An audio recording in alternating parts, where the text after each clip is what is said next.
Hey, everybody. Welcome to week 200 of the weekly webinar that we started a long time ago, I four know we're doing plus years sunglasses, ago. Jerry. Sorry about that. Well, I can't see without my prescription glasses on, so.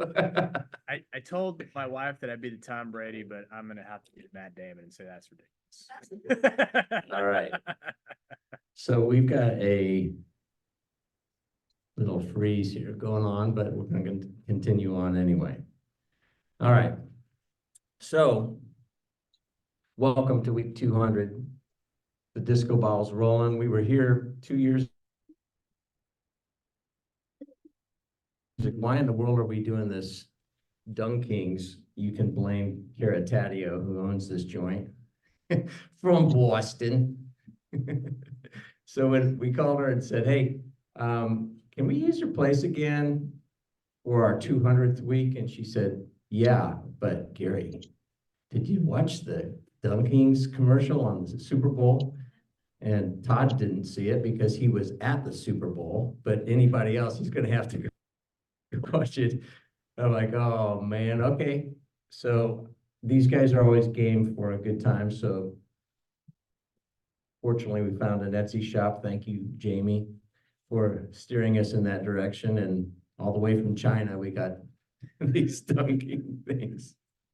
So anyway, I don't know what's happened to our live feed with our other audience, but it's just frozen for some reason. But we're going to go away. So you guys made it. Those online, who knows what's happening. So we always start these things off. So before we go into any current events, then we have some other kind of fun things to do. I want to go to the impetus of this. So think back 4 years ago and 2 weeks ago. Last day in the office was the 13th of March. The world shut down. We're freaking out. Our clients are freaking out. And I think it was on the 17th, if I'm not mistaken, Adam says, hey man, we need to do a live webinar twice a week. I'm like, are you kidding me? And so I'm going to have Adam talk about why we did it and what's kind of happened since then. Sure. Thanks, Gary. Thanks everybody for being here. Thanks everybody for being online. It's funny. Gary asked, why did we, to share why we started this, and it was selfishly because I was sick of working 20-hour days, at that point, because people just had so many questions and they were the same questions, and it was really kind of speculation. I'm like, well, hey, what do you think they're going to do? Do you think they're going to do this? Do you think they're going to do this? What should I do about this? And I said, well, how about we just get everybody into the same spot for 1 hour twice a week, and then we'll just answer any question that anybody has. So it really just started as a way to do open question and answer sessions with people. And then the natural progression of that was, well, then they, needed to forgive these loans. What can I use the money for? There's a second round, now there's this employee retention tax credit thing. Oh my gosh, a looming reception. So, we just kept on showing up. Topics presented themselves to us. So we just thought, well, if we're doing it,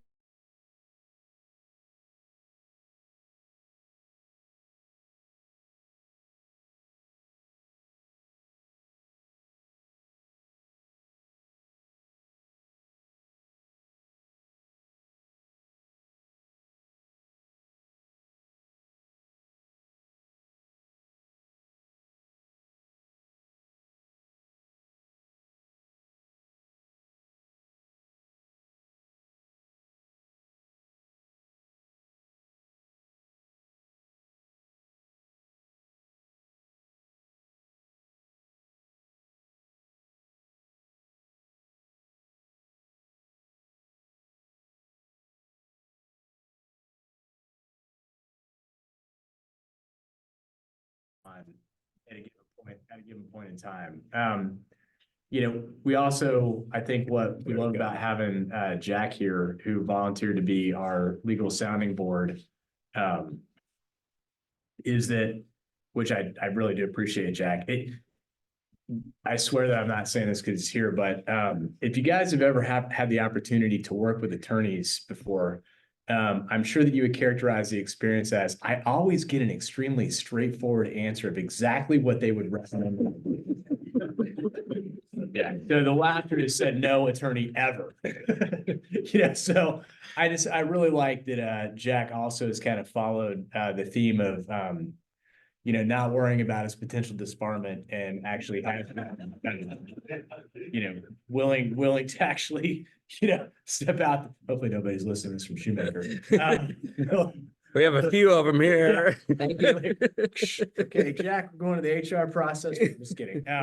Yeah, no, I just definitely appreciate that you've been willing to share a legal opinion with us because it really has added a depth of expertise and content that really brings us to the table. And anytime we can have a banker on, it's sort of like you always hear that analogy, like who's the best force to play golf with, the banker, the attorney, the CPA. It's like you got it all right here, on one webinar. So anyway, thanks, Gary.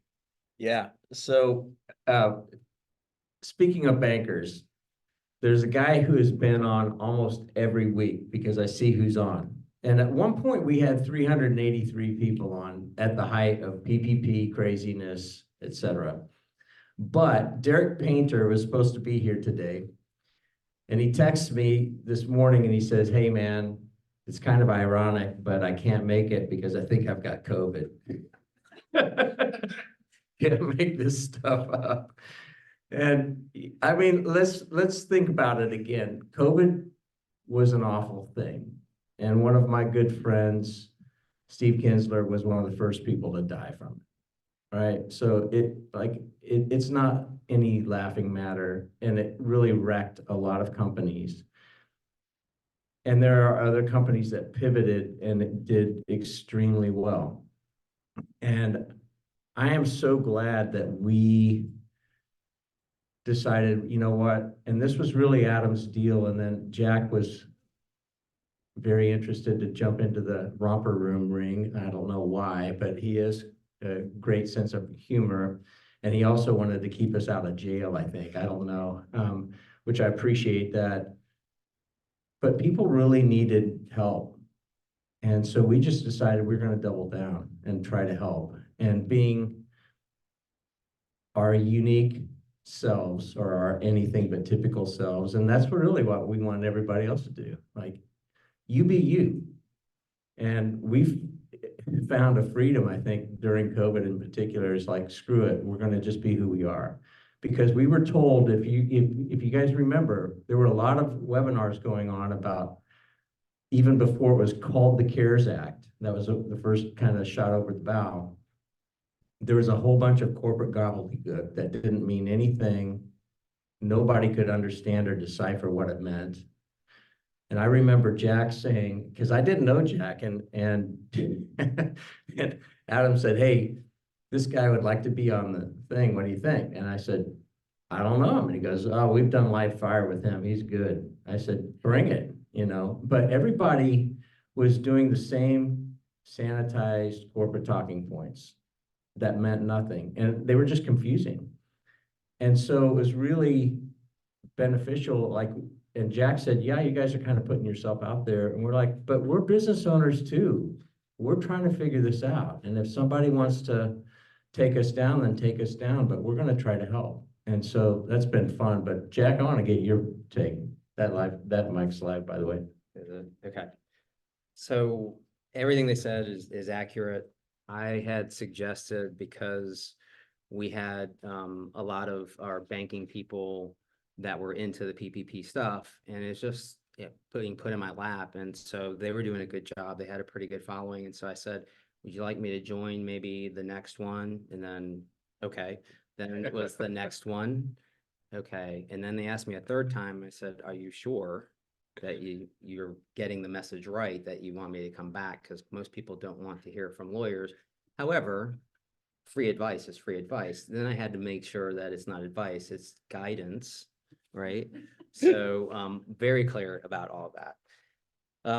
But it's been awesome. I mean, it's just been, I've lived in this community for over 35 years, and it's just been a pleasure to be able to share things that make all of us better from a business perspective, and to throw, it's just a way to throw in things that are going on, perspectives, and make us all better business people, which I think impacts our personal lives as well. So if we're less stressed out at work, hopefully we're less stressed out at home. So um, couple things. So first of all, for those of you that are in here, yes, it is permitted and required that you exchange business cards with the people that you meet. I mean, I know you're here to support us, and we very much appreciate that, but this is an opportunity to meet other people that you may now or later have something in common with. And so you just never know. Secondly, I have a whole bunch of stuff. I rated our swag closet. So we'll be giving stuff away and asking questions. And it's the 1980s music quiz, 222 lines from pop music songs. And so we'll figure out how we'll give this stuff away. But I got some, let's say hypothetically, alcoholic beverage container stuff in there to make old fashions and some other stuff. So let's go. All right, cool. Any current events that we need to be talking about? Because there's always something crazy coming out of Washington, et cetera, that usually impacts businesses, and it's not usually positive, but there's some stuff that's been rolling through. Anything that from Capitol Hill that either one of you guys want to talk about? I'll just say that, so crisis averted with respect, we've talked about kind of the budget and what's going on Capitol Hill and finding money and the brinksmanship that goes on in Congress between, within the political parties, and then between the House and the Senate and the White House and everything else. Keeping in tradition with stupid Cliff Clavin type news, I have something for you, which is pertinent for today. Let's say hypothetically that there was another donut company in the world, and to be careful with the name, let's call it Wispy Weem. And they basically are going into, and they tested this in McDonald's in other cities. So they're going into McDonald's. So in case you didn't get enough of that type of food at McDonald's already, now you can go get your Krispy Kreme donuts at their facilities at McDonald's starting in 2026. The interesting, more serious thing is that when they announced that, their stock price went up. It was the gain in their one-day stock price of 39%. Wow. Which is huge in that if you kind of follow that industry, or just generally speaking, the stock market, to have a 39% increase in one day. And I think it's normalized back to something else lower than that, but it was just a big jump. So there is your Cliff Clavin news for the week. It would never be the same without that or any of Jack's dad jokes. Maybe you can break one of those out. Maybe you can spare us too. I don't know. Anything you would add? No? I got nothing to talk You got about. nothing? Yeah. Okay. All right, so we're going to interject a little audience participation. Oh, let's see what's happening on the chat. Man, bringing back PPP memories. Oh yeah, wasn't that fun? So thank you, Bert. We appreciate that. So thanks to one of my colleagues, we've got this really cool thing. Oh, hold on, I got to switch. Yeah, and Adam, it's not my first time on this Zoom call, but here we go. All right, I'm going to share the screen. One of my colleagues came up with this little fun ditty, and this is hilarious. I'm scared. So we've got the Wheel of Fortune going on here. So we have 10 categories. And in those 10 categories are our 100 most questions, most frequently asked questions. And we did some of these in the 100th week anniversary, but this is really fun. So I like the Wheel of Fortune. So we've just hit this spinning wheel, and these guys, it's their choice Cash flow 101 is what has just come up. Okay, so I'm gonna go ahead and remove that one. Sounds more like an accounting question, so. It sounds like an accounting question. So Adam, you gotta get on your improv shoes right now and go into cash flow 101. Number 14 through 18. Any of these questions that you want to hit? Yeah, so I'm gonna go with 17, what do banks look for and how should I use debt? Because we do have a couple bankers here and Fact check us. yeah, fact check me on this. So whether credits, tight or credits loose, the fundamentals are typically about the same. And I guess what I've observed is that the only difference between a loose credit market and a tight credit market is, if I'm a new customer to the bank, then if it's a loose market, meaning credit's loosened up, I got a better shot at switching a banking relationship versus if it's a tight market, which right now it's kind of a tight market. If I've got a tight market, then switching relationships is just I need to be even prettier than I might have looked like in other scenarios because, they're just not interested in taking on a whole bunch of new risk and new markets. So I think the first thing to think about is what do they look for? Just if you really are in a point where, man, my relationship's terrible, I need to go, looking around, just recognize that in today's market, that's a little bit tougher than it was, a year ago in terms of switching relationships and hoping to find better access to credit. It's not that it's not doable, but it's just a little bit tougher in today's environment. I think, the second thing that happens that's around the margins is they start, saying, I don't like certain industries. So, sometimes you're in the penalty box for whatever reason, based on the industry that you're in.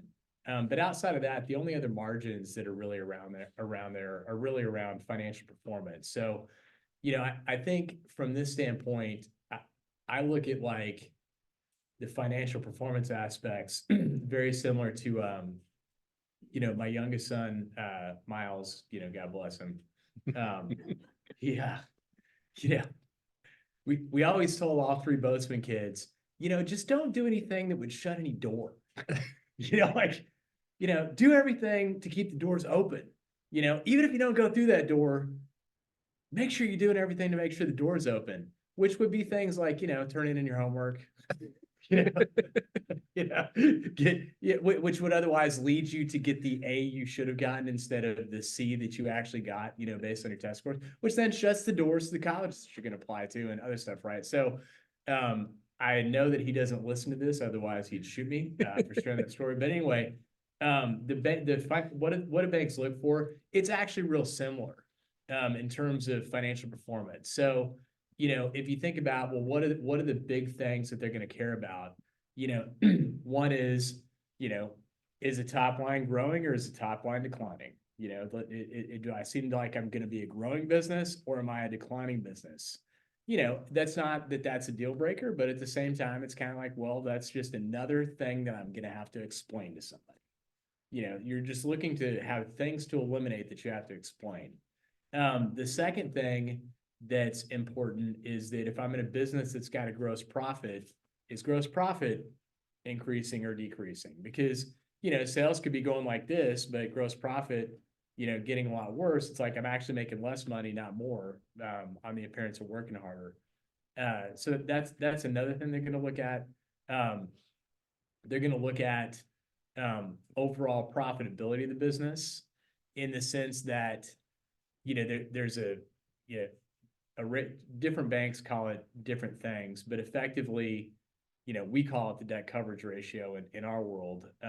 But, fixed charge ratio, there's a lot of terms for it that you'll hear out there, but basically it's, is the business making enough profit to otherwise fund the principal payments on the debt? that they've got. So, and they're looking for not like by the skin of my nipple, I did, they want to have like a little cushion. So usually they're looking for at the lowest end, kind of a 1.25 ratio. But really, 1.5 times is going to be what keeps you in the safe zone, because then you've got a little bit of wiggle room if something bad happens. So that's kind of the bigger items. Outside of that, similar to did anybody ever get a straight answer from an attorney? This isn't a knock on a banker. Like they walk into the relationship assuming you're going to screw them. Like that's just because they have been, over and over again. Like ask any banker if they remember 07, 08, and what that was like, and then 09 and having to work out the non-performing assets that they had from all the people that, no, man, I love you, you're great, and then just walked away from their obligations. That they remembered that. So they approached the relationship as such, not in the mean way, but just like I would like to ensure that there's enough collateral base here that I feel if things go bad, I can at least get something back, out of the deal. So they're also looking for collateral base. And then the last is, what's the owner kind of lifestyle look like? And by that, I mean, the key thing is, obviously your credit score, that's going to need to be, north of probably 750, to really be viable. It could be below that because, as a business owner, sometimes you use the personal card when things get tight, and, who knows what voodoo they actually evaluate a credit score against. But, 750, you're kind of in the safety zone. But then they're also looking at, when I bring it to lifestyle, they're also looking at like, do I spend money like a drunken sailor? Do I, in other words, I've got no equity in my company, but I've got the plane, the boat, the lake house, the beach house, all sorts of nonsense happening, which effectively means that I'm using the bank's money to finance my lifestyle. That's usually kind of a no-no as well. So my point in saying all that, Gary, is that those are the types of things that you just want to, avoid those items. So, so I can go to a guy like Andrew and say, I dare you to say no. Because Andrew's been in that position of like, he does, when he sees a perfectly good deal, and then for whatever reason, he still has to say no, he feels like an asshole. And he'll figure out a way to make it right, somewhere else down the road. But my job as the business owner is to make sure I give him zero excuses to say no, by making sure that I'm in the box. Like I can't control the industry that I'm in, I can't control that's about it. But I can't, every single other item that I talked about is completely in my control. And then you're sort of left to, is Andrew's boss a jerk, or is Andrew's boss not doing deals these days, or is he otherwise doing deals, which is outside of my control. But at least I knew that I did everything that I could do. And generally speaking, if he says no, there's somebody out there that's going to say yes. If I have the right financial ratio. Some people might say, well, if I'm doing that well, Adam, why do I need the money? Legitimate point. And at the same time, the way that I think about that is, if you sort of ask yourself, and I swear I'm going to shut up in a second, Gary. If you were to ask yourself the question, first off, it makes good sense to have a good relationship with your banker anyway and have access to credit, just in case, just in case. But independent of any of that, if you sort of ask yourself the question, what if I had $500,000? What could I do with that, if I had it? And, the answer to that is that most businesses, are going to generate, for every dollar of sales, anywhere between, 10 cents to 25 cents of bottom line profit. So even if I'm in the people business, if I had access to $500,000, but making that higher is a little bit on the risky side for me, but I have the backstop to take on some debt, I make that higher generates $1 million in sales. Why would I not, do that? Like that to me is a really good use of of debt, for things like reinvesting to make more money. Because it provides a degree of scale that you just can't do on your own. I mean, if I can take the bank's money and hire, 3 people, whereas I could only hire 1 on my own, that to me is a good use of funds to do it versus trying to self-finance. Even though you have the interest expense, you look at, going rate right now probably is 7.5%, I would think, somewhere in that range. That relative to the return on investment that you're going to get from the sales generated all day long, you'd want to do that. So to allow Adam to catch his breath. Yeah. There, let me throw in a Captain Obvious comment, which is, so first of all, when you say Andrew, you're not talking about my Andrew's boss. You're talking about Mr. Andrew There's K, 2 the Andrews third right in a sitting row. right there. I see both of them. Is that, okay, you talk about what banks look for, they have to be able to look, right? And so we've talked about having your financials in order and, not on a handwritten pencil spreadsheet. Andrew, Fifth Third Andrew, has, I'm sure, seen many potential borrowers that go to him with information, and you're like, what is this? And so to go and have it organized, it's not that difficult if you're using QuickBooks or something along those lines, but to be able to and be familiar with your financials so that when you say, okay, here they are, and Andrew comes back and says, okay, tell me more about this, tell me more about that line item, and you know what it is. You need to know your business. And it's easy to get wrapped up in the day-to-day of doing the business, doing what you do, doing sales, doing marketing, but you really, as business owners, need to know what's going on in the back office. Any bankers, including Andrew, want to weigh in on that? Anything you would add?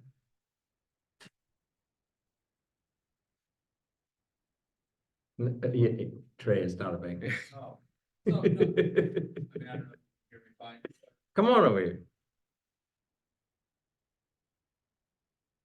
Meet Andrew Krasinski. Thanks.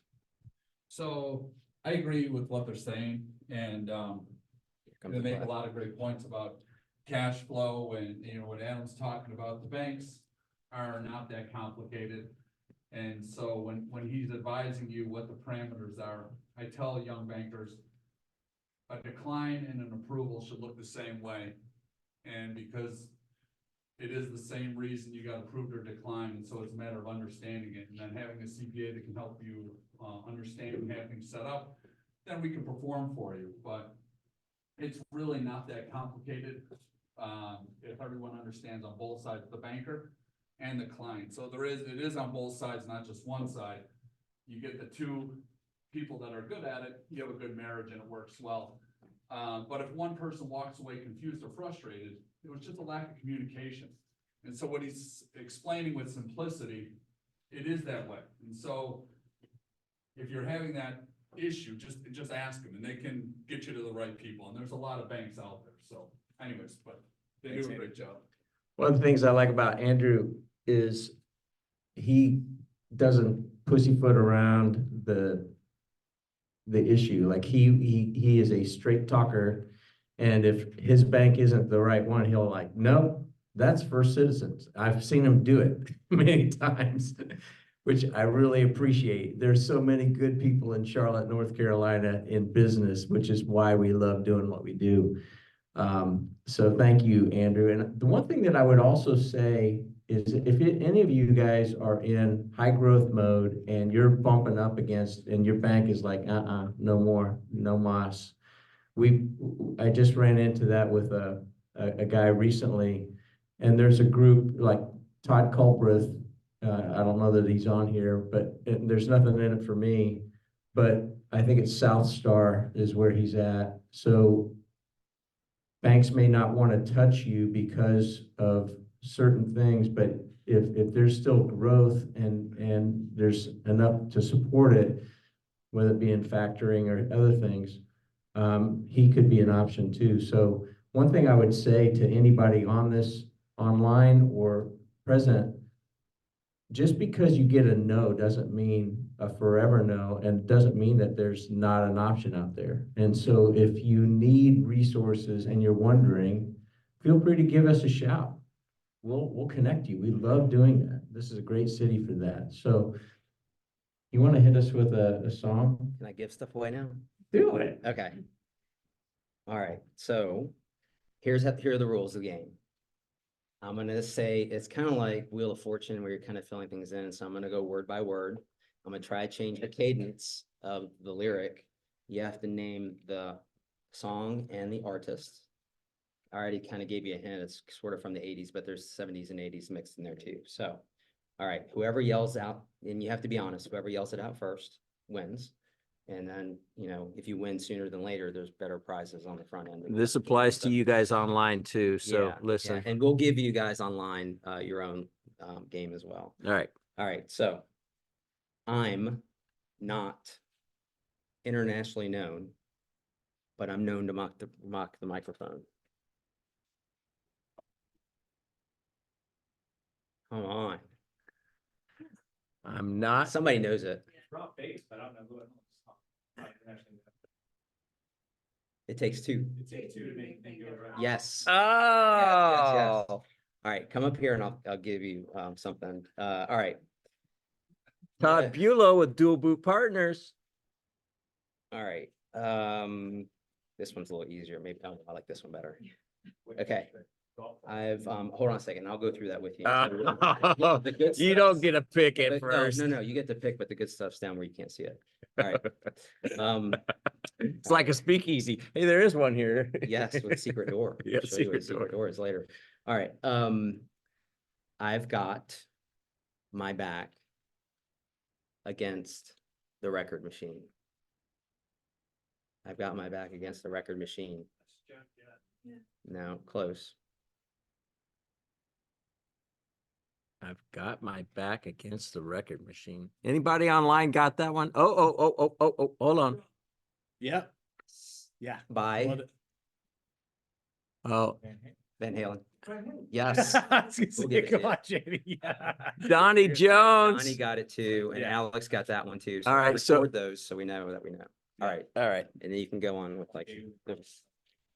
Oh, good questions. All right, I'm gonna give you your stuff. You got it. Okay, while you're doing that, Norton is giving me a status update. I'm gonna delete that. We're gonna go back into do you guys remember the Sesame Street when they did the take on Wheel of Fortune, but they had a pig on it and they called it Squeal of Fortune? Every time I see this, I think of Squeal of Fortune with Sesame Street. Sorry. All right, here we go. I did miss that, Gary. You missed it. Sorry. Why is this? I don't want to do this. I don't know. I need to close that out. Let's see. Gosh. Here we go. Ordinary income versus capital gains. Woo. You want to take that? Yeah, I got it. Yeah. Yeah, so this is a good one. A lot of times, the question is what's phantom equity versus real equity?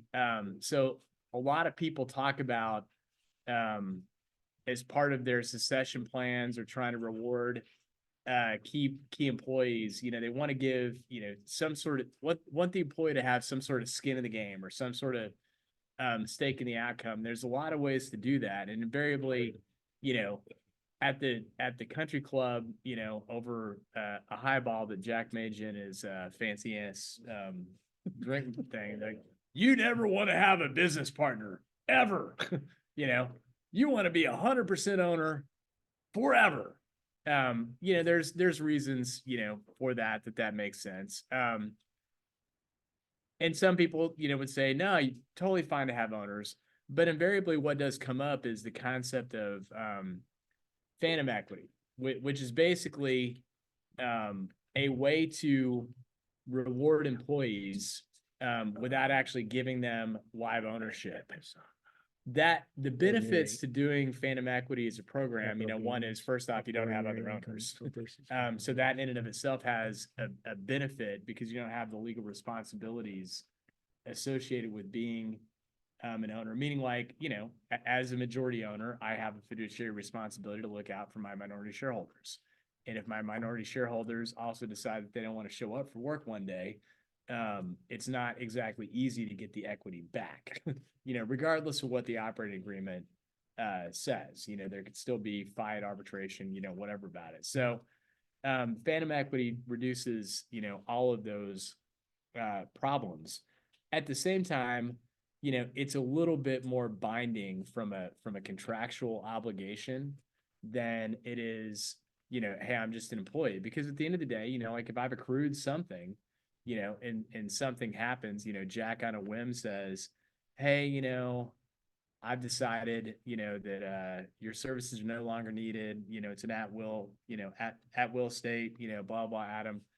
I have something, that actually forms some form of a contractual basis to say, well, like I've earned this. I mean, like Jack can't just fire me the day before, a triggering event, in that phantom equity plan. I mean, he could, but there'd be, I'd have some sort of fight on my hands that I might have some legal claim to, which Jack can talk about here more in a second. But the difference in the tax treatment, though, is pretty substantial in the sense that it's effectively a glorified bonus to the employee. So, it's a compensation deduction to the company. It's a glorified bonus to the employee. So it's ordinary income tax rates instead of capital gains tax rates. Some employees get hung up on that, like, can I have my cake and eat it too? I want capital gains treatment, on the transaction, but I don't want to have all the legal risk of being an owner.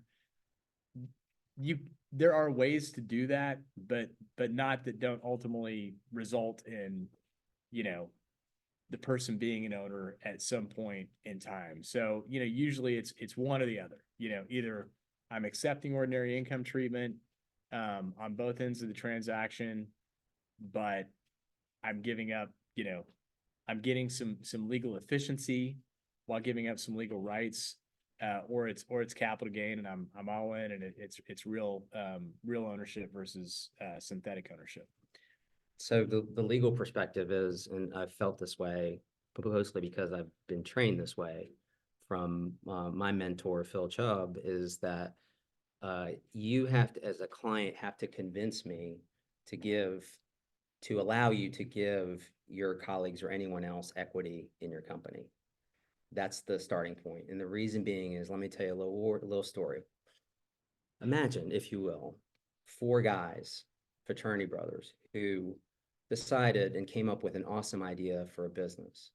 They graduate with most of their brain cells intact, and they form a business. And this is in 1991. They come to me 20 years later and tell me that one of their partners, one of their longtime friends, fraternity brothers, is really messing things up. And what they've done at that point is they have they're very successful. It's a multi-million-dollar business with 3 divisions. The one problem child is the president of one of the divisions, and they've just seen multi-million-dollar declines in revenue. And they're like, well, what do we do? And I'm like, okay, well, is it maybe obvious you need to get rid of him, but let me see your governance documents that you drafted way back in 1991. Guess what? They decided, because they trusted each other, to put what would seem like a very simple formula into the ability for the majority of them, meaning 3 out of the 4 of them, to eject any one of them. The formula, again, seeming kind of very innocent, it was just a math problem. It was take, I believe it was earnings with a multiple, and that number plus what is the true value of the entity, the enterprise at that point, 25% of that. And then there was a formula related to that. And you might imagine what the next question was when they did the math, and they said, do we really have to pay him that S ton of money? And the answer is yes, that's what you agreed to. You have a contract that you agreed to a few decades ago when you trusted each other. And so, yes, now there are ways to negotiate through that, but you're required to do that. And then they say, well, wait a minute, but, and here it comes all the time. It happens all the time. We've been very generous with each other as far as going to Vegas for shows. And, oh yeah, we take our family. Yeah, see that Escalade that's out there, that he gets to drive that for free. We paid for the gas for family trips and, all these perks. And so over the course of time, he's made a lot of money. And the answer is yes, you still have to pay him that percent that you agreed to over 2 decades ago. So, as Adam's saying, the way I look at, and so I'm on the opposite end of things, which is to do phantom equity. And all phantom equity is a bonus program. I mean, you're basically saying we're going to pay you a bonus, but the formula is based upon as if you were an owner in the business. And so that does two things, I think. It basically says, okay, your bonus is based upon your performance in the aggregate to the business, but it's also based upon, and there's various ways to do the formulas, on your own individual performance so that they do have skin in the game. The detriment to that is they really don't have skin in the game. So if they fail, then they are not going to suffer the consequences as if an owner would when there's no net income to be distributed to the owners on the ownership level.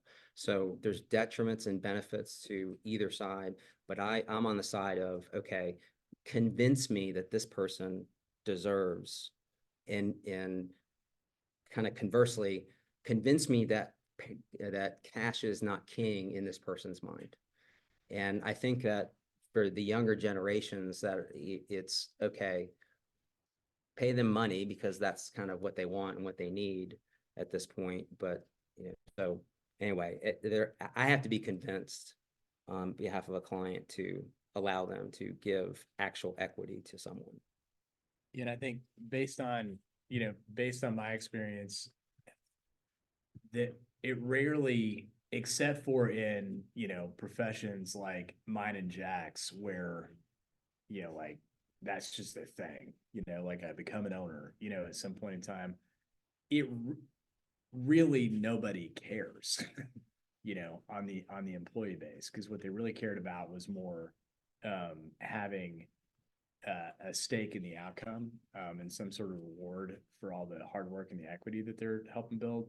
So it kind of doesn't matter in some respects from what I've seen. So, and it obviously, if it's going to be part of your succession plan, it might be really important to start the process of an ownership transfer. But independent of that, just as a reward mechanism, what I've seen is that having been through the process of both equity awards and phantom equity awards, it's funny because the questions are exactly the same.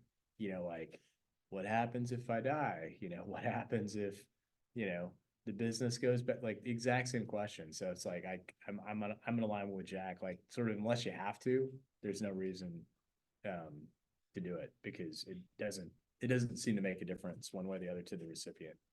The one exception that I would make from my own personal experience was when my first turnaround, when I was 28, I was given equity, and I didn't want to take it initially because I wanted to move to the South. And so we helped them do the turnaround, and then I started having too much fun and I decided I'm going to stay. And I said, all right, I'll take that equity. At that point, it was one thing when we were basically bankrupt and there was no value in the company. But now all of a sudden we had value in the company, and I was going to have tax liability on unrealized gains. So I elected, based on my legal counsel, take it as phantom. I'm really glad I did, because I caught my partner embezzling twice 3 years later. So my biggest concern was, oh gosh, do I have liability for any of this stuff? And I wasn't the one with my hand in the cookie jar. But I would say that that is something of consideration. And the other thing I've also seen, well-intentioned but also negative consequences, where startup that I was involved in, CEO in California gave her administrative assistant equity.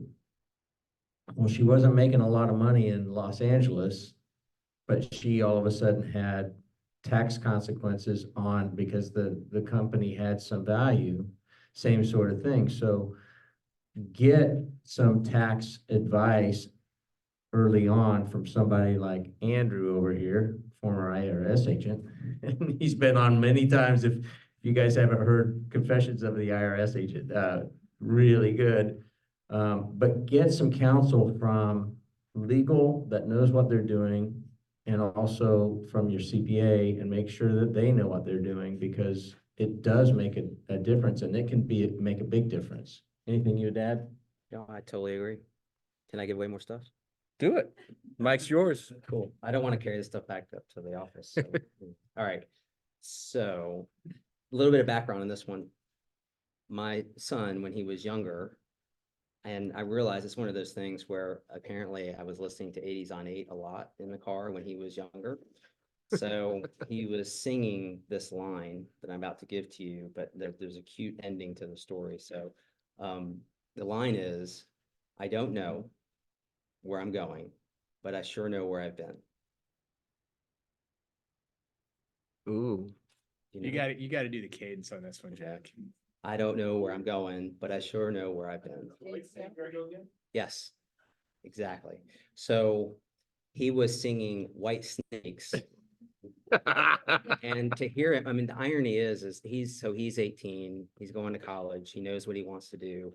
But thinking back then, okay, I don't know where I'm going, but I sure know where I've been. That it was just, a heartwarming moment for me as a dad. So, okay. White snakes.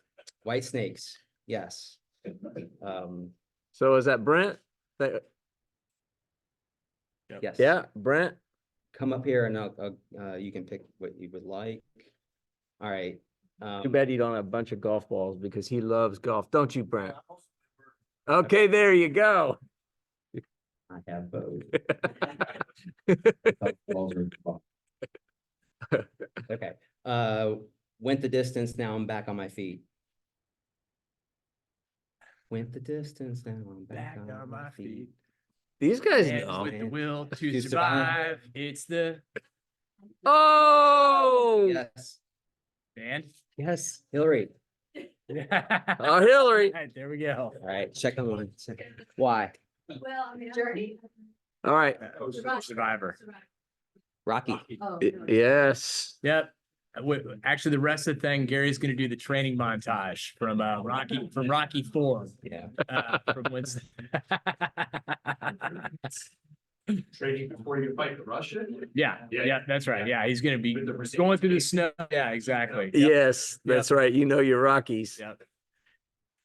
Hey, all right. So while he's finding the golf balls and the bourbon, here's a question for you guys online as well as you guys locally. And guys is a gender neutral term in Kansas, and that's where I'm from. So, all right.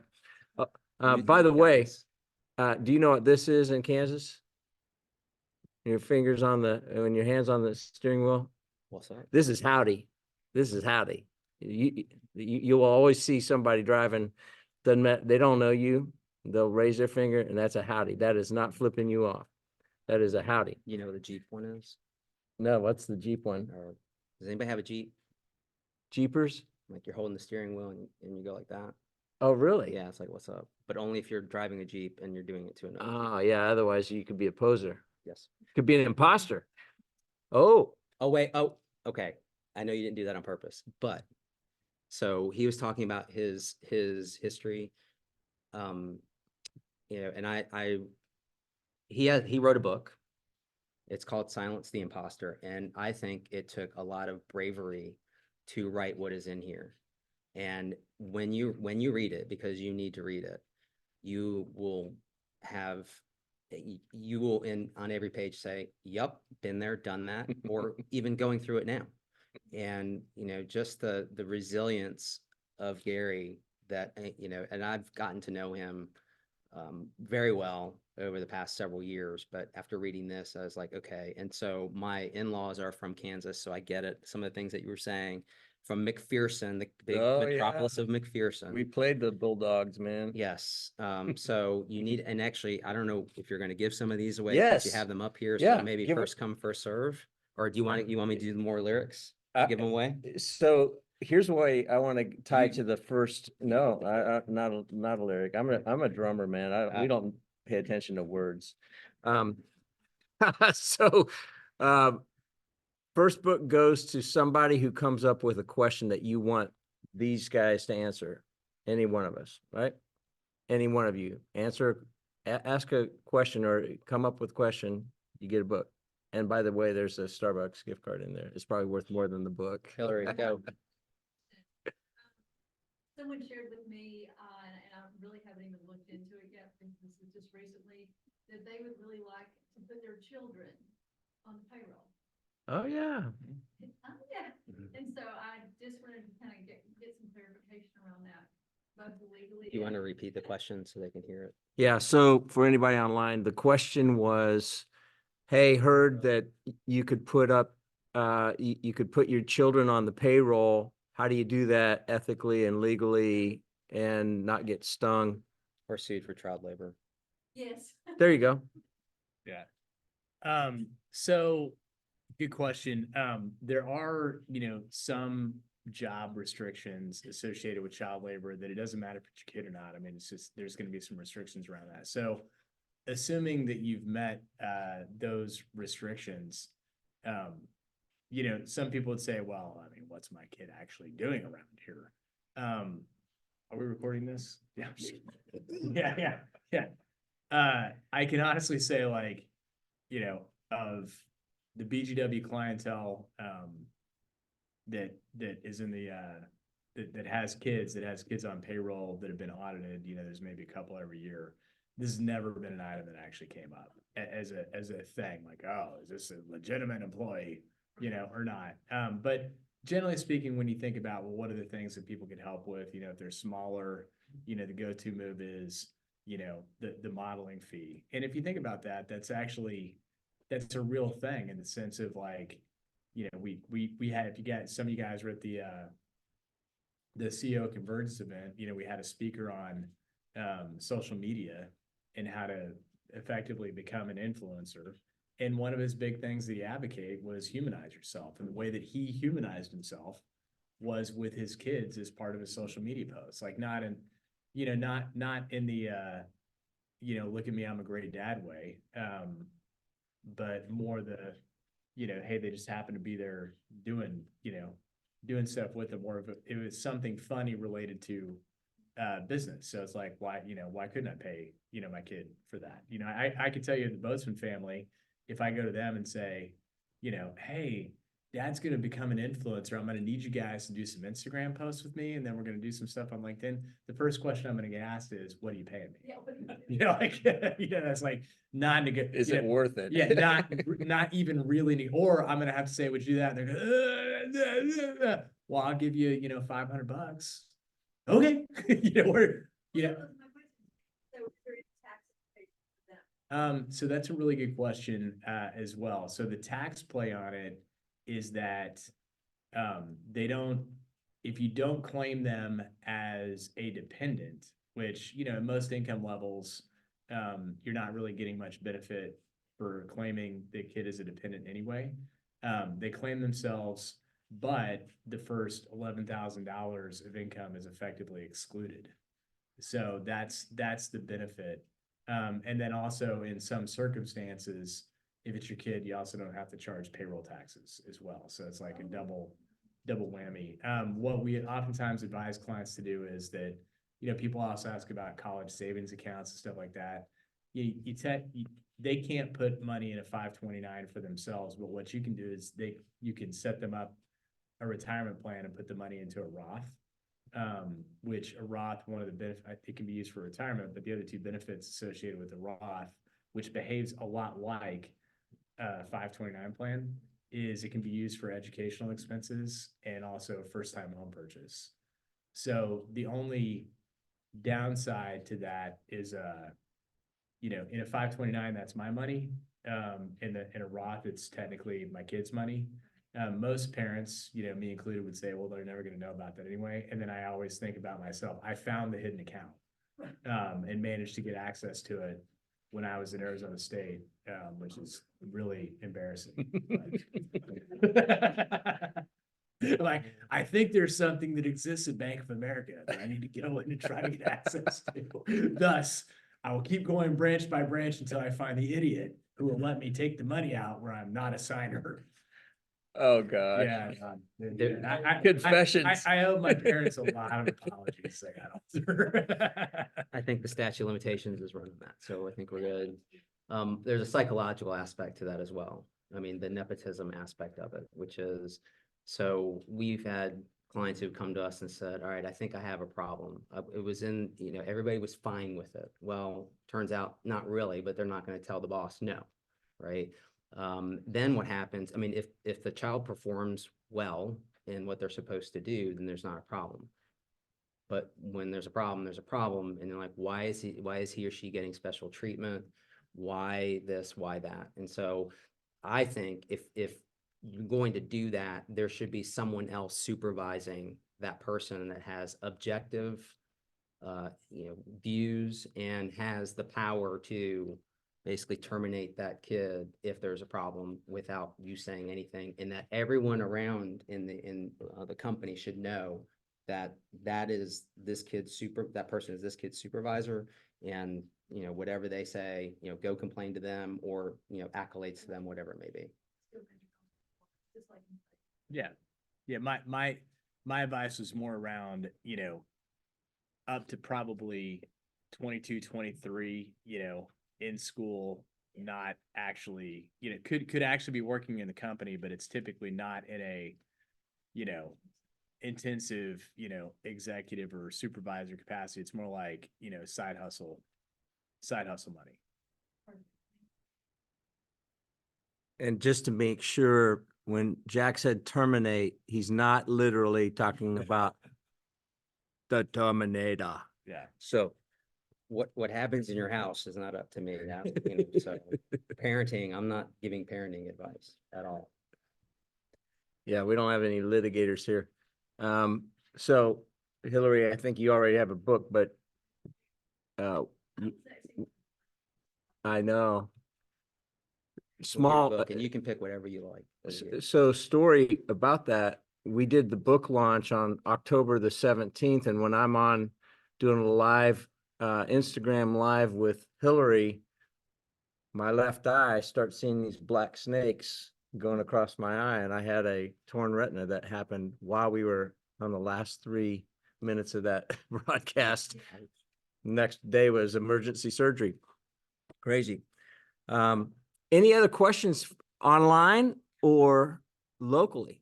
That was Yeah. fast. How about number 9, take us through what an ESOP deal looks like? An ESOP. Yeah. Okay. Okay. And, 2 minutes. just so you know, we may go a little long. Yes, we will. We had some technical difficulties on the front Yeah. end. So employee stock ownership plan, it's starting to gain a lot more, traction, as people are just thinking through their own succession plans.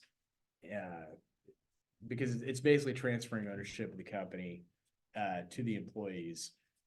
First off, you just think about viability. While anybody could, you have to have employees to have an ESOP, but from a viability standpoint, because there are some setup costs, and you want to make sure that it's an organization that's typically got some growth potential, because it needs to be around to be able to pay out the redemption. Typically about 15 to 20 employees is sort of the low end, in terms of like, that's going to be kind of the low end of something that's going to be a good candidate for an ESOP.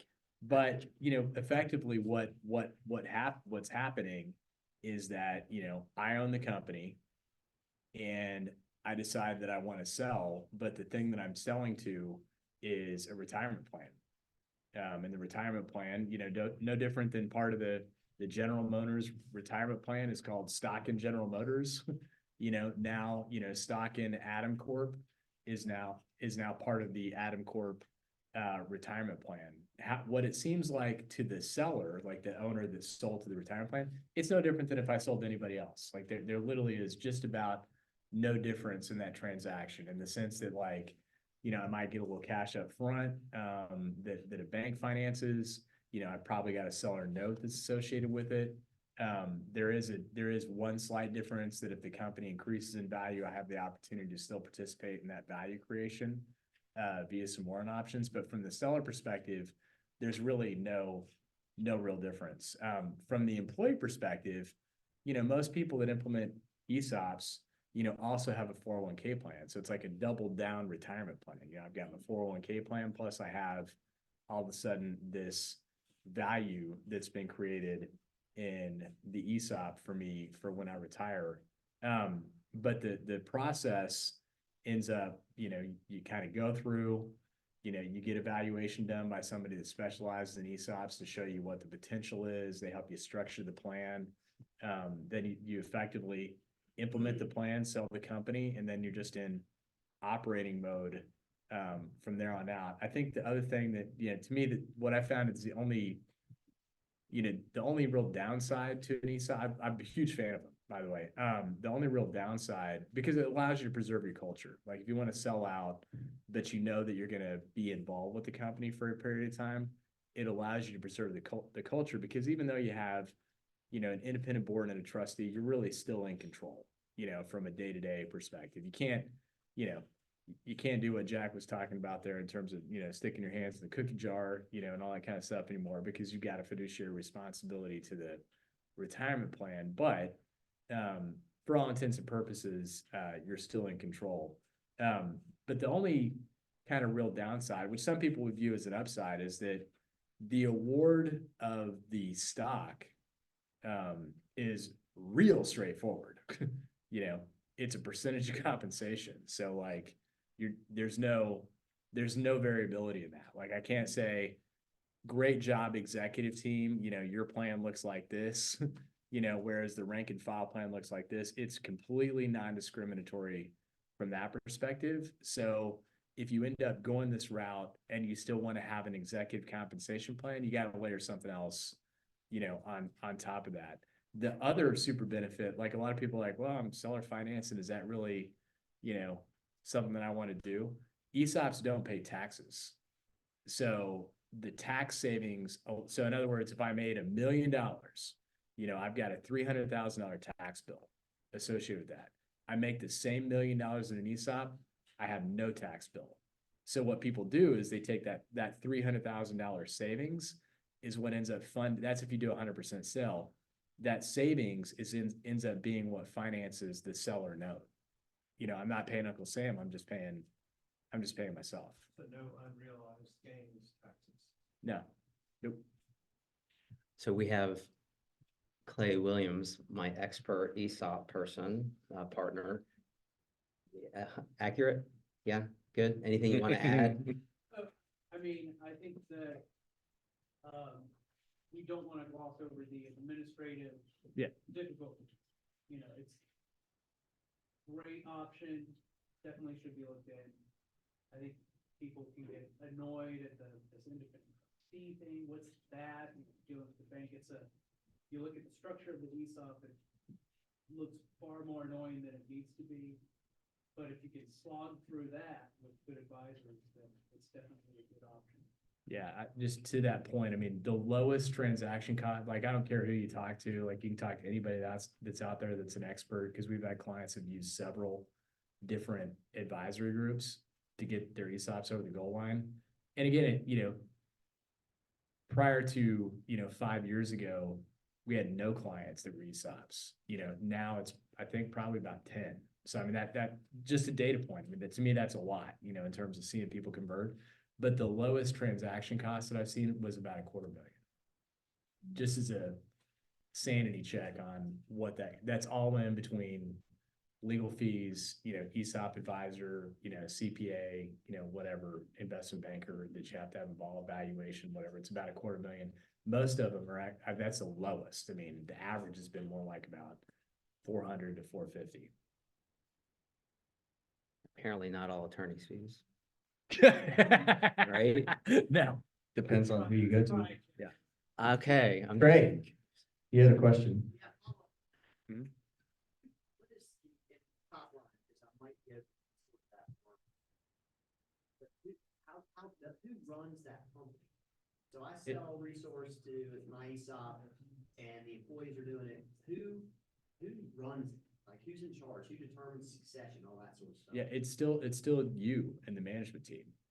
So, again, I go back to, Adam's a big beer fan, and one of the first breweries that became an ESOP was New Belgium Brewery, which is the brewer of Fat Tire, if you guys are familiar with that. I mean, it's still the same founders, still the same management team that were running until they subsequently sold again, but still the same founders that they're running, New Belgium. Here locally, in our client base, paddock pool equipment, Optima Engineering, mechanical contractors, nobody's different, in terms of who is still running the day-to-day company. What happens when I decide to go open my own brewery in Cayman Islands?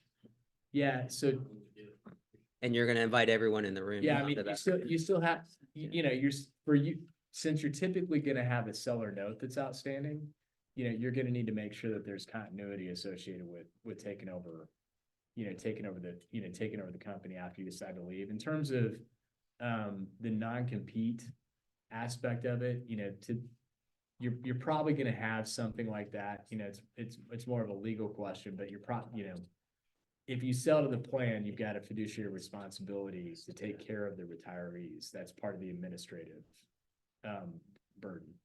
I think you summed it up in just the one word culture. When people go into an ESOP, it's typically because there's so much care for the employees, the organization and the culture, to use your word. And so then that kind of takes care of the rest of the details of why somebody would choose that avenue versus other avenues. Yeah, that's right. Yeah, and we've done a lot of discussions in prior sessions about culture and about, people coming to work, are you building a family at your place of work kind of thing. So yeah, definitely that is an indication of and a tool to continue to build culture. But if you don't, I agree with you, you have to have the kind of the culture first before you jump into doing something like that. Because it is a big commitment. Yeah. Trey, for you. Randall had a question. What are the benefits of deferred comp plan to the owners? Deferred compensation plan. So I use an example, that you hear about a lot, no offense, it's a great company, no offense to him. I got a call from my Northwestern guy, and he talked about, a deferred comp plan and using life insurance to do the blah, blah, blah, hana, whatever. The benefit to it, first marker is I have to have enough money to make it viable, and basically what you're doing is you're creating a savings account, for you to be able to utilize at some point in the future. And the vehicle just happens to be life insurance. It could be, an investment portfolio, all the same attributes apply, whether it's a life insurance vehicle or not. This is assuming that you're actually doing the savings as you go, which would be the only benefit to doing it, Randall. But what the benefit is that, take Adam as an example, and let's assume that Adam has enough discretionary cash flow and BGW to do this strategy. I've got a buyout that the company owes me at some point in the future, right? That's it's an amount, that's sitting out there. And the existing owners have two options. Option A is, yep, we got it, and we'll deal with that problem when the problem presents itself. That's option A. Option B is, piss on that, I'm gonna start saving for that now, and investing the money now. And if we had the cash flow to be able to do that, what that would allow for is that, if my buyout is $1 million, it could be that in terms of real cash, and I've got some time, the real cash outlay is maybe 400 grand. So if I'm an existing owner, I don't really need the money anyway. 400 grand feels a lot better than paying $1 million at some point in the future if I otherwise have no other purpose for the money. And that's because I'm investing the money and allowing the money to grow. The benefit being that the money grows tax-free. So that's the reason that people, that's where things like this make sense. I mean, you really, for it to be a viable strategy, I mean, what I tell people is you really need to make sure that, you know, your living expenses, you're feeling pretty good about that, you know, nice working capital cushion sitting in the bank, fully funded every other retirement option that I've got available. You've done all that. We can throw this onto the party. You know, until you have that, it's tough. And you have a very, because a lot, these are contracts. I mean, you gotta feel pretty stable about the cash flow to make it work, but that's the generic benefit. Cool. Well, guys, for everybody online, thanks for hanging with us. We went a little bit over, but most of you guys kept hanging in there. So Randall, thanks. We'll make sure that the online guys, Alex, Donnie, and Randall, get something in the mail or email from us. We want to say, Kara, patio. I'd like you to come up here. I know that you don't like I know, but it's your place. Come up here in front of the disco ball. Talk to these folks about what you're doing here, because this place got rocked pretty hard during COVID and lockdown and all that kind of stuff. You're emerging, and I think what I'd like you to do is tell people about this space, but also other spaces that you have here and what you guys are doing, okay? Would you do that? Sure, You gonna still be okay with me? I don't know. I know. I think you can watch my podcast and hear my story, right? That's right. What episode am I? I'll find I it. don't know, but I was. I'll find it. interviewed. Yeah, my COVID story is crazy and probably left me crazy. Obviously, this industry is restaurant and bar. One of the hardest hit because my entire business model is based on mass gathering, never mind just restaurant and bar. So I don't make money until I have 100 people in each of my places. So it was wild. I mean, we were ready to claim bankruptcy. I sold almost all the interiors here at this facility. Chairs, ovens, equipment, because I knew I was probably gonna have to claim bankruptcy. And then, oh wait, here's a little nugget. Apply for this grant, apply for this loan, apply for this, keep going. It was like you were a rat in a wheel, literally for a year. And obviously Trump denied the RRF, right? Restaurant Revitalization Fund, yes. That whole program got denied. And then Biden came in and reactivated it. I am only here because of the RRF program. So I am one of their success stories. I would not be still in business had it not been for the RRFs. The PPPs weren't enough to cover what the size of here is. I might be bipolar now, but that's a different story. So it's funny, I had to buy back all new equipment because I had sold everything thinking we were going bankrupt, and then I would get this nugget of a grant. My full-time job was applying for grants, and that's all I did all day, every day. Search. What else can I apply for? What else can I apply for? And I feel bad because unless you're sort of a finance geek, you really had to know how to navigate all the systems. You had to know where to find the capital. And so for a lot of small mom and pops, it was still a failure program because, you know, for all these people who don't speak English and had their blood, sweat, and tears into these little restaurants, or a restaurant's the worst industry, don't do it. On a good day, never mind something like COVID, but here I am. And the goal in 2019, ironically, if you really want to hear my sob story, because I think I can talk about it now without breaking down. Thank God for medicine. But on March 13th, I went to work for a restaurant brokerage firm for fun a year before COVID. I was helping a friend whose father had left for this firm. She had no idea what to do with it. Neither did I, but I love finance stuff. And I thought I would find my own people to find my places. The first call I took at the restaurant brokerage firm was a hedge fund client out of Chicago, who I worked with for 9 months, down to Jack can support this. Jack is my lawyer. We were in due diligence on March 13th, the second round of due diligence to sell both my places on March 13th. And that client hedge fund called and said, hey, let's pull back for 2 weeks.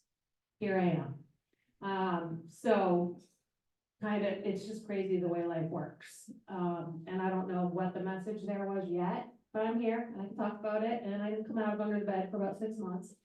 But here I am, and we were intentionally, it was all too overwhelming for me, even with the money, it was like, I don't know what I'm doing, I don't even know if I'm coming or going, or sinking or swimming. So we closed down A2O, which used to be open to the public, for karaoke, pizzeria, speakeasy. And then I have a giant event space in the back where we do private weddings, corporate events, all that good stuff. 4,000 square feet is in the back if you've never been here. So we did just, and that's funny, every topic they touched on today, I've been counseled on. ESOPs, partnerships, selling, what do you do, deferred, whole life, I mean, it's hilarious. As a mom and pop, my husband and I co-own, we've been through a lot of scenarios, and we are actually in the process of half retiring and turning this business over to a family member, all the things you shouldn't do. And it's going to actually be, we are in a better scenario than we would have been had we sold on March 13th. So to share, like, sometimes the struggles, you have no idea what they mean until somewhere down the line, kind of where we're at. And I'm doing all the things I swore I would never do. So it's just kind of funny. But this place will reopen because we have young, energetic people that love the industry. None of those things that I can check that box, that are now running it for us. And we had gotten counseled on that. There's a book actually called Half Retired. Was it Jeff? Was it you who gave me that guy, our business coach? No. Mm-mm. I I had know- a I know business who you're coach for a talking about, while. yeah. He wrote a book called Half Retire, and it's a really cool book if no one's ever read it. It speaks to a lot of this ESOP stuff / how do you still get mailbox money your whole life, basically. And so that's kind of what we're doing. But with that being said, this place is reopening to the public. We also do corporate events all day long. And we own BBGB, so I'm not gonna, so that's what I do. Tell them about the speakeasy. The It's just a cool room in here if you're leaving, You have to find a secret lock. when we built this place, we kind of just came up, it's another funny story. Our kitchen, we were burgeoning, sorry, and I know I'm taking up everyone's time, but we were burgeoning at BBGB, and the kitchen was about 100 square feet, and we were putting out over $1 million worth of food only at BBGB. And it was insane. I'll leave it at that. Where that mom and pop growth story, again, the growth happened so fast, one day. I mean, we had nothing, and somebody I remember telling us, don't worry guys, someday you're gonna hit your critical mass and you won't know when. It'll just happen. And that person, I still remember that conversation so well, because it was true. One day I was like, holy shit, what is happening? Like, you couldn't even see straight, and it literally, I don't believe in partners, except now my nephew's gonna be one, so a family member, so there you go. So it was my husband and I for the last 14 years, just pounding it. And so we needed to make our kitchen bigger. And so I took 13,000 square feet next door to make the kitchen bigger, because I don't believe in paying rent and not making something out of it. I don't do that. So we just took 13,000 square feet and built another place, and built a concept that we just thought would thrive, which is a bunch of unique, weird things in one, because the space was so big. What are you gonna do with it? So everybody's favorite room is karaoke. And then if you walk straight back past the bar to the right, there's a bookcase, and you gotta find the handle. There's a really cool little speakeasy. I designed it. My husband and I designed this whole place ourselves, and I designed that room using what I imagined Hugh Hefner's smoke room would be. And that was my inspiration. So it's kind of funny. That's awesome. Yes, and if you have an opportunity before you leave, you need to go look at the space. First of all, you need to go find the secret door handle latch to get into the speakeasy. And then, you know, for corporate events, the way that they designed it, I mean, it is in its open capacity, a huge room, but you can quarter it, and it has beautiful duplicate bars on either side. So for like Christmas parties and everything else. And so I think it was brilliant how you continue to use the space for special purposes when people were able to start having their Christmas parties and gatherings and everything else. This is a fun place to be. on, when it's going, although I'm not allowed to come in here by myself anymore at my age unless I bring other people with me, because Camera's so high. yes, because I've now become possibly the creepy old man that's in the His corner. face might be posted. Yeah, so I gotta bring my own peeps with me when I come in. But, and then, so and they also VBGB across the hall. If, there was, I think, a contest of people on Facebook of trying What to it figure out means. what the acronym stands for, was very cute. But they have an awesome facility, indoor, outdoor over there. Come and hang out. You have trivia nights, all kinds of, and I think also a good launching point for what goes on behind that wall over here. So as far as concerts and things like that. So maybe just quickly share. Up here, I can do that after, so if anyone has an interest. We do so much corporate, we do so much leisure, we do it all here. I did Wayne Wade's retirement party, I've done a ton of Panthers stuff here. Somehow I became the basketball place, I don't know how. But we do everything, like I said, from a Dwayne Wade's retirement party to a 20-person private wedding and everything in between. And if you end up eating those pretzel bites out there, you're by being here, you're signing your waiver because you cannot eat more than just one. You'll be eating a No. lot of them. So not our fault. Save me some. That's all I'm saying. All right, so everybody online, we're gonna go ahead and cut this. Also, before I do, episode 91 on the Anything But Typical podcast, and look up Turning Around a New York Crack Hotel and Blazing Paths in Charlotte, Kara Taddeo. She did a turnaround of a crack hotel in New York, turned it into a boutique, very nice hotel.